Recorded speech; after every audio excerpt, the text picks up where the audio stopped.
Hello friends, मैं शालिनी स्वागत करती हूँ आपका लर्नर्स एकेडमी में। एक्सेल के इस ट्यूटोरियल में आज हम सीखने जा रहे हैं बहुत ही इंपॉर्टेंट ऑप्शन जिसका नाम है ऑटोफिल।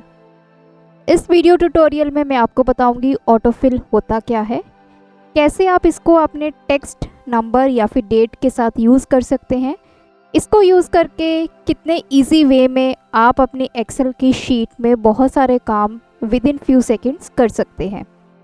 तो आप एंड तक इस ट्यूटोरियल में बने रहिए।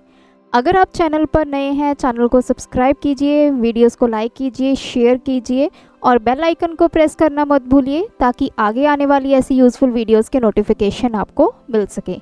तो बिना देरी किए चलिए वीडियो को स्टार्ट करते हैं।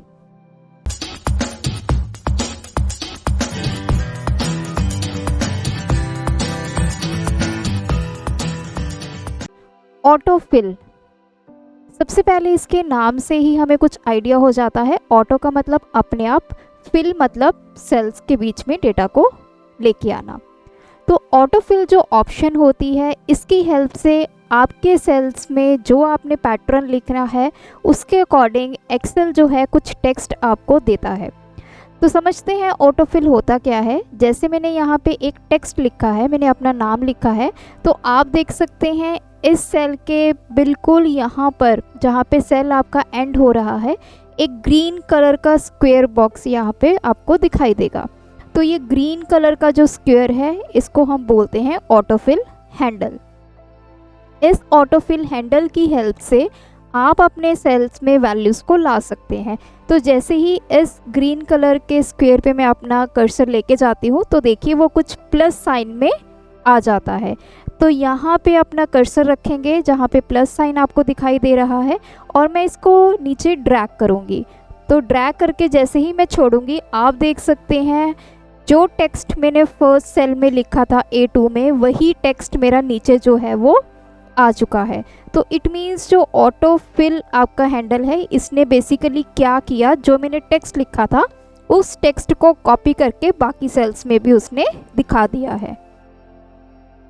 ये तो बात रही टेक्स्ट के लिए। कोई भी टेक्स्ट आप लिखते हैं, मैंने ABC लिखा, किसी का नाम लिखा, तो जब भी आप एक टेक्स्ट लिखेंगे और ऑटोफिल की हेल्प से आप नीचे ड्रैग करेंगे तो हमेशा आपका टेक्स्ट ही कॉपी होगा। अब बढ़ते हैं नंबर्स की तरफ। अगर मेरे पास कुछ नंबर्स हैं, मैंने 1 लिखा, तो देखिए अगर मैं यहाँ से इसको नीचे ड्रैग करूँगी तो आप देख सकते हैं 1 ही कॉपी हो जाएगा। लेकिन अगर मैं कुछ इस तरह का पैटर्न लिखती हूँ, मैंने नंबर्स लिखे 1 2 3, इन तीनों को मैंने सिलेक्ट किया और अब मैं यहाँ पे इसको नीचे ड्रैग करके छोड़ूंगी तो आप देख सकते हैं मेरे जो नंबर्स हैं वो आ चुके हैं 1 से लेके 8 तक। क्योंकि मैंने पहले 3 सेल्स में 1 2 3 लिखा था, तो इसका मतलब यहाँ पर एक्सेल ने आपके पैटर्न को रिकॉग्नाइज किया है। जब भी आप कोई नंबर लिखते हैं, उसका कोई पैटर्न बनाते हैं, तो यहाँ पे पैटर्न क्या बना है, जो आपके कंसेक्यूटिव नंबर्स हैं वो आ चुके हैं इंटीजर्स 1 2 3। तो एक्सेल को ऑटोमेटिकली पता चल गया है कि 3 के बाद 4 5 6। तो इस तरह से जैसे ही आपने ऑटोफिल हैंडल की हेल्प से इसको नीचे ड्रैग किया इस पैटर्न को, तो नीचे जो है बाकी नंबर्स भी आ चुके हैं। तो अगर मैं सिमिलर वे में पैटर्न फॉलो करती हूँ 1 3 5, तो ये क्या है, मेरे ऑड नंबर्स हैं। तो इन तीनों को मैंने सिलेक्ट किया और मैंने नीचे इस तरह से ड्रैग करके छोड़ दिया। तो आप देख सकते हैं नेक्स्ट नंबर 7 9 11 13 एंड 15, क्योंकि जो आपका पैटर्न था 1 3 5 वो रिकॉग्नाइज हुआ और उस पैटर्न की हेल्प से ऑटोफिल ने इसको ऑटोमेटिकली ऐसे नंबर्स के साथ फिल किया जो कि ऑड नंबर्स हैं। अगर मैं नेक्स्ट पैटर्न की बात करूं तो मैंने 2 4 6 लिखा है, इन तीनों को मैंने सिलेक्ट किया और मैंने नीचे लेके आई, तो देखिए ये सारे इवन नंबर्स जो हैं वो आ चुके हैं। तो इस तरह से आपने जो भी लिखा है, अगर हम नंबर्स की बात करते हैं, अगर आप सिंगल नंबर लिखेंगे तो वही कॉपी होगा ऑटोफिल की हेल्प से। लेकिन अगर आप कोई पैटर्न में अपने नंबर्स को लिखेंगे तो वो पैटर्न आपका रिकॉग्नाइज होगा और उस पैटर्न के अकॉर्डिंग आगे वाले नंबर्स आपको दिए जाएंगे। तो अब मैं बात करती हूँ नेक्स्ट टाइम की। अगर हमारे पास टाइम हो फिर उस केस में क्या होगा। तो सबसे पहले मैं टाइम लिखूंगी। जैसे मैंने यहाँ पर लिखा 7 AM, सिर्फ मैंने एक ही सेल में अपना टाइम लिखा है और यहाँ से ऑटोफिल की हेल्प से मैं नीचे ड्रैग करूँगी। तो आप देख सकते हैं यहाँ पर टाइम के केस में आपका डेटा रिपीट नहीं हुआ है, कॉपी नहीं हुआ है। तो ऑटोफिल ने जो मैंने 7 AM लिखा था उसके बाद वाले सेल में 8, 9, 10, तो इस तरह से ये वैल्यूज़ को लेके आया है। अगर आपने किसी एक पर्टिकुलर पैटर्न में अगर आप चाहते हैं 7 के बाद 7:30, 8, 8:30 इस तरह का टाइम आपको शो हो, तो उसके लिए मैं लिखूंगी 7 AM और नेक्स्ट सेल में मैं लिखूंगी 7:30 AM। तो 2 सेल्स में मैंने अपनी वैल्यू लिख ली है। इन सेल्स को मैंने सिलेक्ट किया है और मैं नीचे ड्रैग करके छोड़ दूंगी।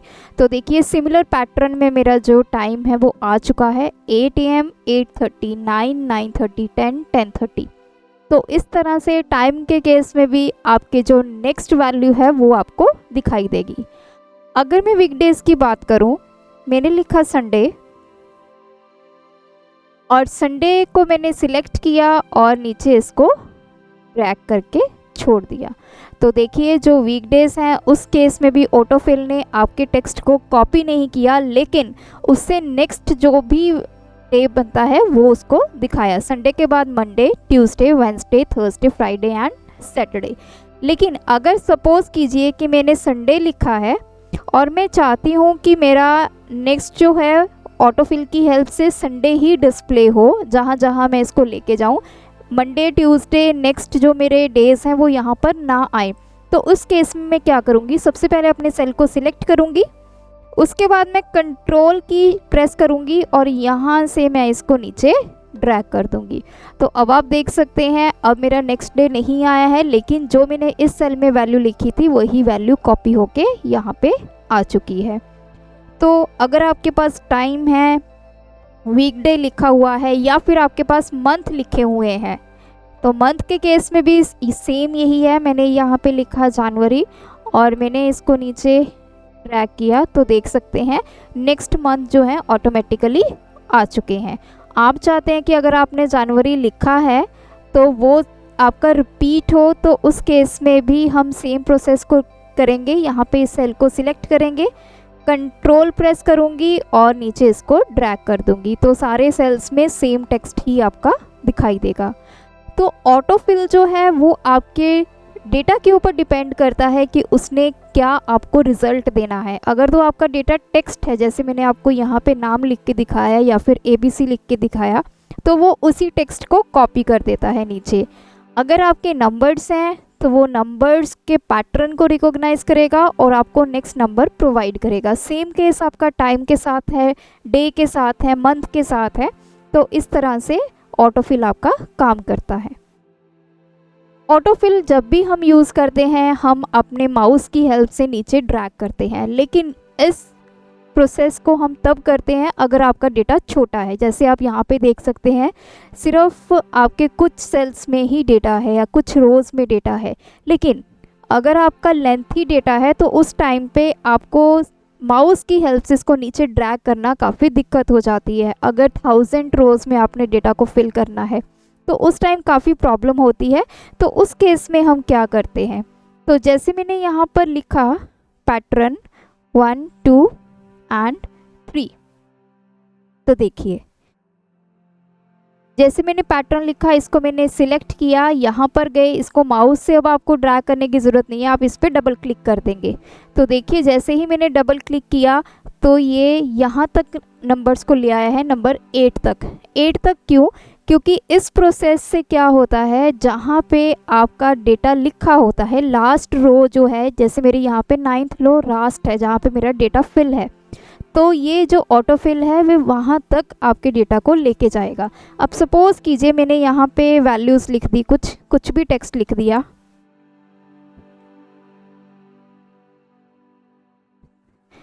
तो रो 15 तक मेरा डेटा चला गया है। तो अब मैंने इसको सिलेक्ट किया और मैंने यहाँ पर इसको डबल क्लिक किया, तो आप देख सकते हैं रो 15 तक इसने दोबारा से डेटा को फिल कर दिया है। तो इस तरह जब भी आपके पास, अगर मैं ब्लैंक शीट पे आपको करके दिखाऊं, यहाँ पर मैंने लिखा 1, 2 3। तो ये देखिए मैंने इसको सिलेक्ट किया और इस पर डबल क्लिक किया तो देखिए कुछ भी नहीं हुआ। क्यों नहीं हुआ? क्योंकि मेरे बाकी रोज़ में डेटा नहीं है। तो जैसे मैंने आपको बताया, ये जो जब हम डबल क्लिक करते हैं डेटा को सिलेक्ट करके, तो ये वहाँ तक ही फिल करता है जिस रो तक आपका डेटा फिल होता है। तो इस केस में हमारे पास कोई भी डेटा नहीं था बाकी नीचे वाली रोज़ में, इसलिए इसने इसको फिल नहीं किया है। तो इस तरह जब भी आप रूटीन में अपना काम कर रहे हैं तो अब आपको बार बार टेक्स्ट को कॉपी करके लिखने की ज़रूरत नहीं है, या फिर इस तरह टाइम को आपके लिखने की ज़रूरत नहीं है। आप ऑटोफिल को यूज़ कीजिए और अपने काम को आसान बनाइए। तो अगर ये ट्यूटोरियल आपको अच्छा लगा मुझे कमेंट करके ज़रूर बताइएगा, और ऐसे वीडियोस देखने के लिए मेरे चैनल को सब्सक्राइब कीजिए, वीडियोस को लाइक कीजिए, शेयर कीजिए। Thanks for watching my video, keep supporting us.